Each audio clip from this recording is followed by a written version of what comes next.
Assalamualaikum warahmatullahi wabarakatuh. Nama saya Desi Susilawati Kiai akan mempresentasikan materi kelompok 6 yang berjudul Pandangan Filsafat Pendidikan Islam terhadap Manusia, Masyarakat, dan Lingkungan. Langsung saja, pandangan filsafat pendidikan Islam terhadap manusia. Keyakinan tentang manusia itu makhluk yang termulia dari segenap makhluk dan wujud lain yang ada di alam jagat ini. Allah karuniakan keutamaan yang membedakan dari makhluk lain. Dengan karunia itu, manusia berhak mendapat penghormatan dari makhluk-makhluk lain. Islam menerangkan dengan terang segala aspek yang berhubungan dengan insan atau manusia di dunia dan akhirat. Perkataan insan telah disebutkan dalam Al-Quran surah Al-Alaq. Yang pertama, menerangkan bahwa insan itu dijadikan dari alaq atau segumpal darah. Yang kedua, menerangkan ciri atau dayanya untuk berilmu. Yang ketiga, mengingatkan bahwa insan itu boleh menjadi diktator apabila ia bersifat congkak dan merasa tidak perlu lagi dengan penciptanya atau menurut penciptanya. Ayat yang menjelaskan tentang kejadian manusia umumnya adalah dalam konteks memberi penghormatan atau diambil iktibar dari kejadian itu. Antaranya, ada yang melukiskan tentang kekuasaan Allah untuk membangkitkan atau menghidupkan kembali insan itu dari kuburnya. Maka hendaklah manusia memperhatikan dari apakah dia diciptakan. Selanjutnya, prinsip dan pandangan yang menjadi dasar pandangan filsafat pendidikan Islam terhadap masyarakat. Bila kita membicarakan masyarakat dan yang berkaitan dengannya dari kacamata Islam, kita tidaklah keluar dari bidang pendidikan atau falsafah pendidikan Islam yang kita berikan dalam uraian ini. Masyarakat itu sendiri merupakan faktor yang pokok mempengaruhi pendidikan.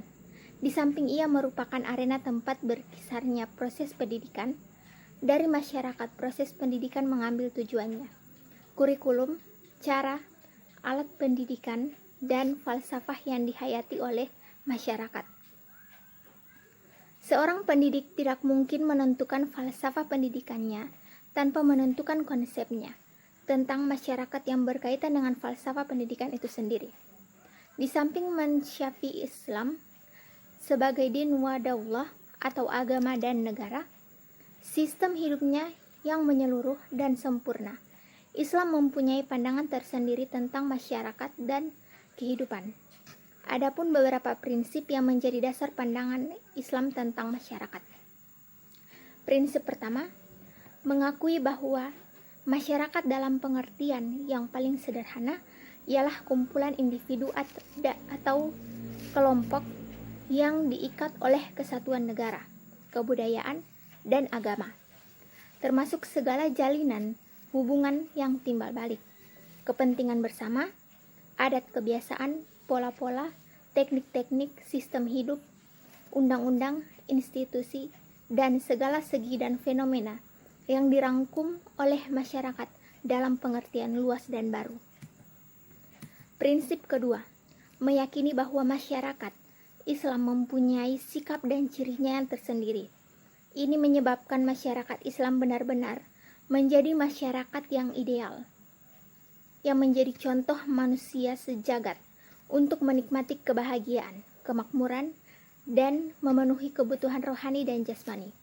Masyarakat yang boleh dianggap masyarakat Islam adalah masyarakat yang menerapkan Islam dalam aspek ibadah, akhlak, undang-undang, dan sistem Islam. Selanjutnya, pandangan filsafat pendidikan Islam terhadap lingkungan atau alam. Menurut sejarah filsafat, filsafat yang pertama lahir adalah filsafat alam. Filsafat ini adalah filsafat Yunani yang digarap oleh orang-orang Yunan, tapi bukan di daerah Yunani sendiri.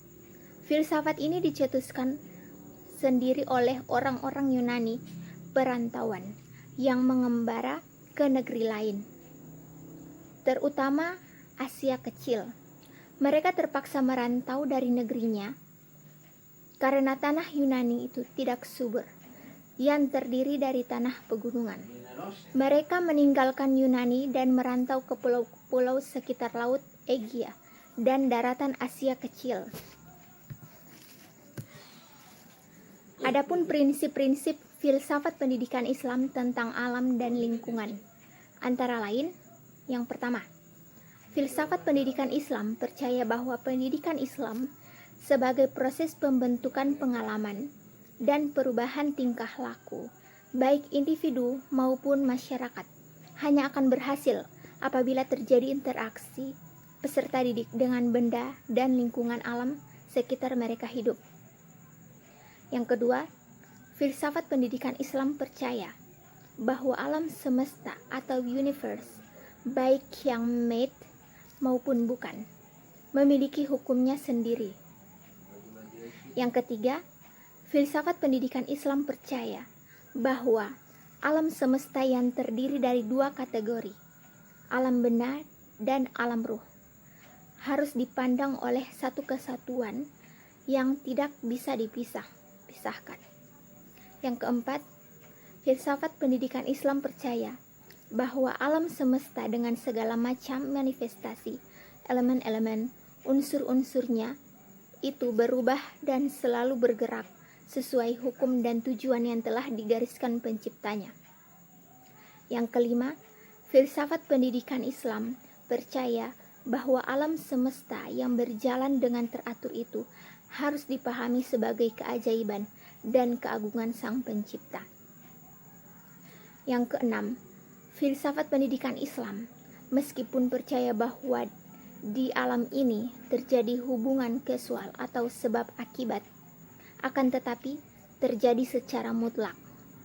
Yang ketujuh, filsafat pendidikan Islam percaya bahwa alam semesta ini bukanlah musuh dari manusia dan bukan merupakan penghalang bagi kemajuan manusia.